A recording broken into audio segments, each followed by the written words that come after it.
Righty-ho. Hey all, Andrew here. Welcome to the Onion Buns, and welcome to another edition of Thrilling Adventures of IT and Hospitality. So, the 80s and the early 90s, anyway, they were a very sexualized era. Like, there's no ifs, ands, or buts about it. I look back at what went on in those generations, and you couldn't get away with that stuff nowadays. Hey y'all, just a quick mention before we get back to the content at hand. If you like the content I'm making, please like, subscribe, share, and comment on the videos. The reason why I ask this is because it helps with the YouTube algorithm. The more people that like, subscribe, share, and comment means the YouTube algorithm puts it out for more people to see the content, and that helps me. Just simple. It takes 2 seconds, and that's it.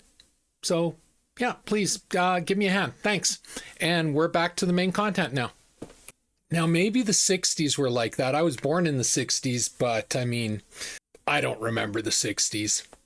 I was 4 years old when the 70s hit. So, as good as my memory is, I don't remember it. I see it on TV, some of the shows, and it's the hula dancers and that they had their own sexuality going, just like in the 20s with the what were they called? I forget what they were called, but you had the jazz and the jazz clubs and everything.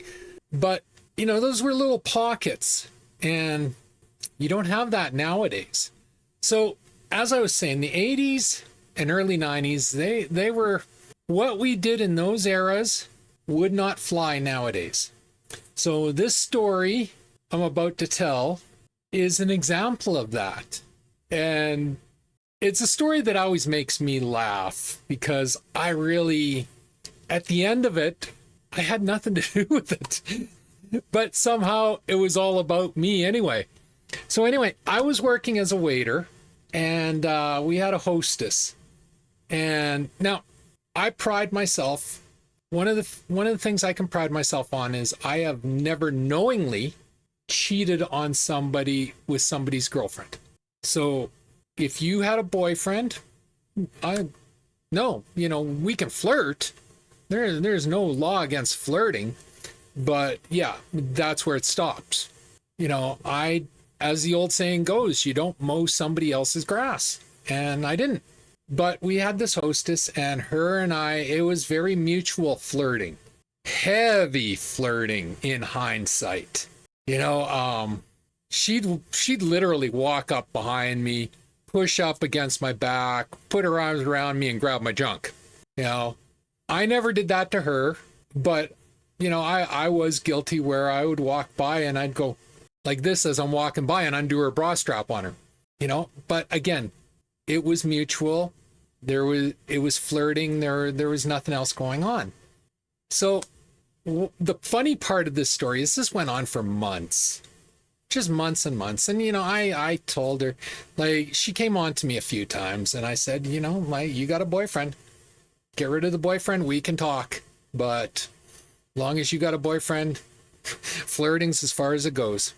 And so where we worked, it was a dining room, and there was a little, what we called a pass-through to the bar. And it was just it was a window, and, you would stand there and you'd order from the bartender. Bartender would give you your drinks and you'd take them out to the table.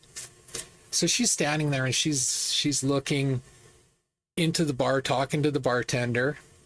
And I guess her boyfriend came in. I wasn't even at work this day. And her boyfriend comes in and he sneaks up behind her, and he comes up behind her and he takes his hands like this and he grabs her breasts from behind. And she blurts out, "Andy, stop that." Well, my name's Andrew, aka Andy. Her boyfriend's name was not Andy. Oh, was he not a happy camper over this? Luckily, I was 6'2", 220 pounds without an ounce of fat on me at the time. He was like 5'8". So, as mad as he wasn't pushing the issue with me. And again, I didn't do anything.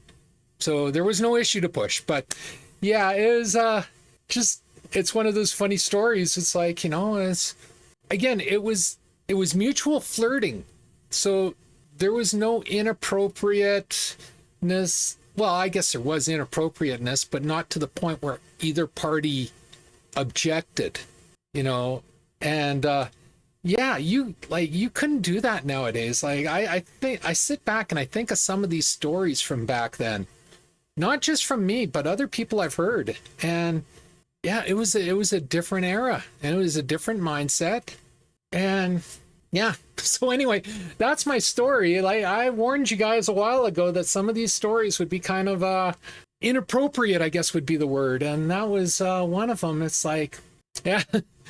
I like I said, I still laugh when I think about it. Like he was so angry, not angry enough to break up with her because she really was quite gorgeous, but he was so angry, and not angry enough to actually try to do anything. Because again, 6'2", 5'8", 220 pounds, no fat on my body.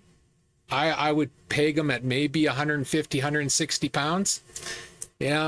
Not a lot of people are gonna try to push that issue, but yeah, anyway, makes me laugh. Just a funny story, I think, from back then. Thinking back to this place, the next week I'm going to tell you another story, and again, it's another, I don't know what it was about this restaurant I worked at, but I've been thinking back to some of these stories, and my God, a lot of inappropriate stuff went on there. Like, wow. And this was actually a pretty fancy dining room.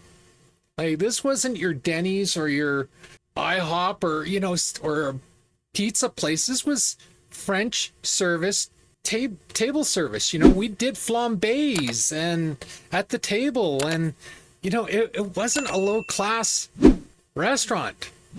Maybe that was part of it. Everybody was so wound up. You had to get rid of your steam somehow. So anyway, that's my story. Yeah, I got in trouble for grabbing a girl that I never grabbed. Bet y'all can't say that one. Anyway, if you like my video, leave a like, a subscribe, and a share. I'm trying to grow my channel, and a like, a subscribe, and a share does me wonders, and I do appreciate it.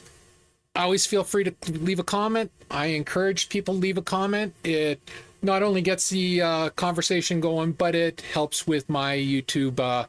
It helps with the YouTube algorithm and getting views on my page. And as always, pew, pew, pew, and shit. Thanks for watching. Bye.